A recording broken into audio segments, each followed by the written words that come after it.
In the summer of 1846, Charlotte took me to see an eye doctor in Manchester. We stayed in a room in the town.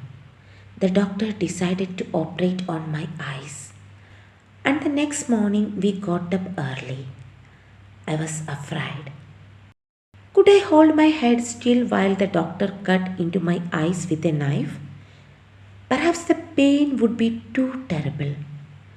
Perhaps I would move or stand up, or Charlotte held my hand. As we left our rooms, we met a postman. "Good morning, miss," he said. "There is a packet here for Carabelle." "Oh, thank you." Charlotte sounded sad, but she took the packet and put it in her room. She did not open it. Then we walked to the eye doctor's. The pain was terrible, but it was over in 15 minutes, and I did not move. Afterwards, I had to lie on a bed in a dark room. We couldn't go home for a month. A nurse came sometimes, but Charlotte stayed with me all day.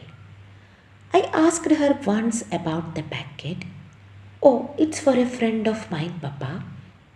It had a letter for me in it. I have posted it away again now." I didn't understand, but I did not ask again. I lay quietly on my bed most of the day, and Charlotte sat in the next room writing. She wrote very fast for many hours and never put her pen down once. She seemed quiet but strangely happy. I was happy too. The doctor had helped. I could see again. It was wonderful.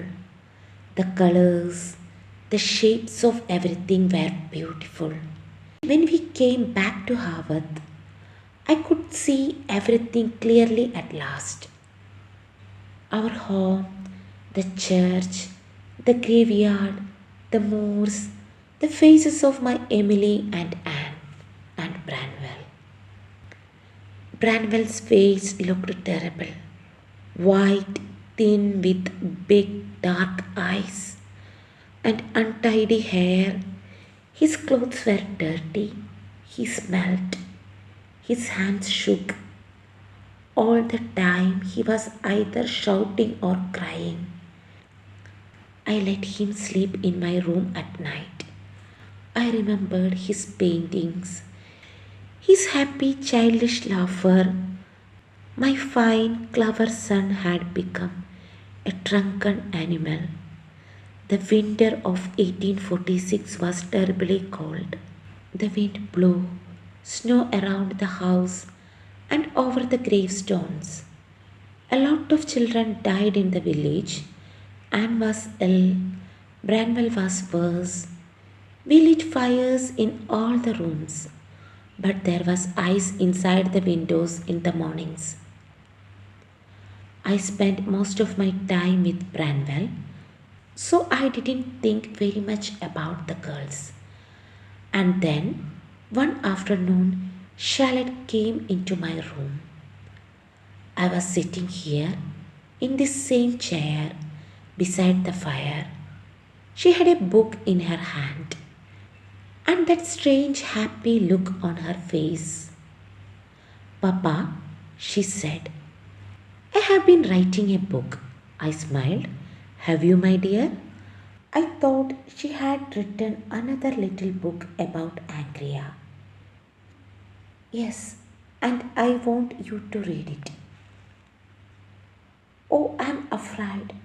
It will hurt my eyes too much." My eyes were much better, but the tiny writing in the Angria books was too small for me.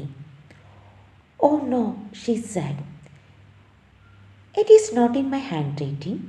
It is printed." She held out the book in her hand.